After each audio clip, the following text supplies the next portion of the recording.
Hi, I'm Alan Jones, Executive Editor for Boating World Magazine. Well, today I'm aboard the Sylvan Signature 8522 with Dan Robinson. How you doing, Dan? I'm doing great. Well, you know, one of the things I love about this boat, sometimes pontoon boats can look very similar, and I see a lot of horizontal lines and a lot of angular look, but I tell you, the interior of this really is pleasing to the eye, I think, with the sculpted seat bottoms and the really nice accents that you do. What else do we have going on here? Well, here's what the design team did with this boat. Is they really tried to make a luxurious, comfortable, fun boat that was well performing, and I think they really hit on every mark. The way they sculpt the interior, it's not like anything else that we've seen out there. Gives it a little bit more flow to the interior of the boat. This boat's got an LX package on it, so it has some upgrades. Stainless steel bow rails on it that are easy for pulling people in and keeping people off a bouncing dock. It has the underskin that helps from water hitting the channels underneath the boat.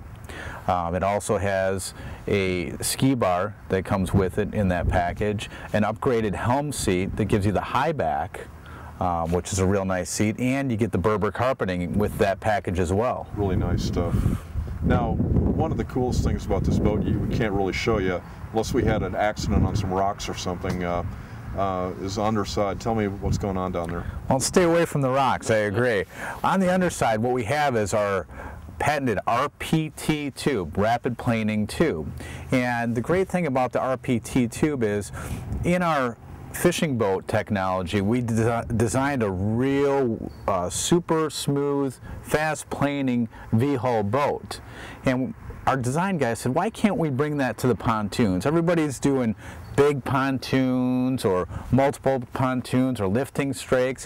What we did is we were able to, after years of testing, design this pontoon that's an actual planing hull, like a boat, if you will. And I think you said it best. It was like two planing hulls on the sides of the boat, like a performance catamaran, if you will. Sure. Well, now this boat has 3 tubes, doesn't it? This does have 3 tubes.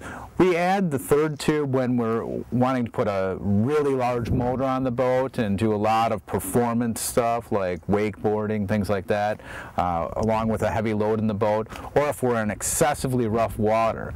But it's not something that we generally promote to the everyday boater, because we're really looking for a boat that would do 32 miles an hour with 115 horsepower without going to the 3rd tube. Wow. And this boat will do it.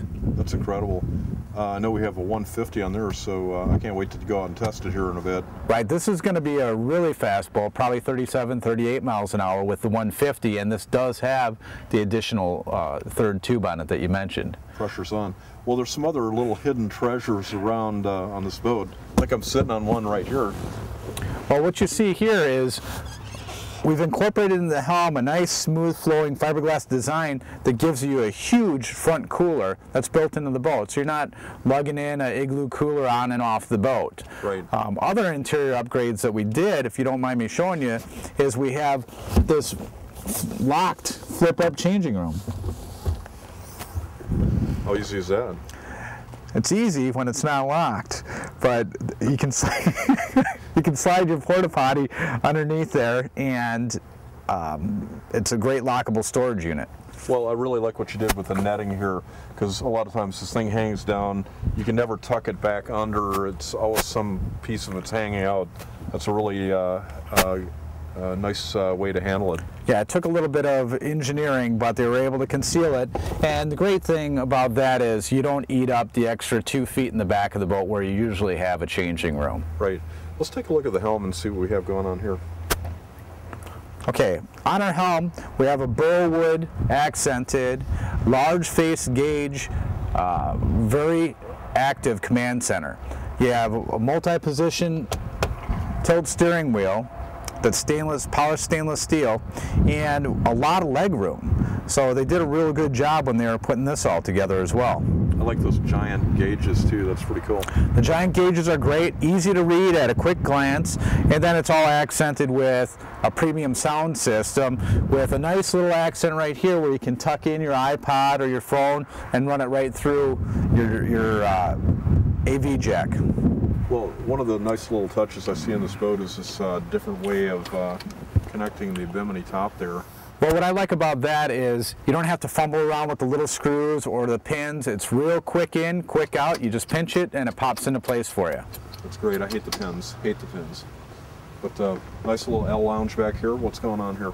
Well, what's great is this is a 22-foot boat, as you said when we were opening, but you see all the space in here. You got a huge L lounge, real nice chase here, chase there, and a third chase over here. It's just got a ton of seating on it. Might actually give up the captain's seat and check out the reclining situation there. But I'll tell you, that's such an industrial strength ski tow there too. I really love that. Well, we like to overbuild things than underbuild them, and it's nice, it's finished. Even though it's large, it's polished, so it doesn't, you know, it adds a little bling to the boat. Absolutely. Any other features that you'd recommend having on this boat? Well, we have a standard boarding ladder in the back and a rear entry, and we have standard through-bolted gates. So I think the boat's pretty well put together the way it sits. Great. Well, thanks a lot, Dan. Appreciate it. Thank you. We just finished testing the Sylvan Signature 8522.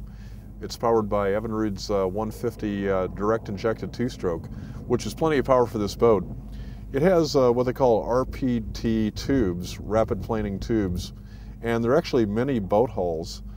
This is actually a triple tune, and the center tube is not an RPT tube because they really didn't need it. They usually use those only on rough lakes. We had really good performance. The whole deal with the RPT tubes is you get really great performance out of less horsepower. They've seen this boat with the 115 and it pushes it really nicely. This one really hooked up well. We got on plane in 2 seconds, which is really fast. Got to 30 miles an hour in 7.5 seconds with a top speed of 37.2 miles an hour, which is pretty impressive. For more information on the Sylvan Signature 8522 and other great boats, go to boatingworld.com. I'm Alan Jones, and we'll see you out on the water.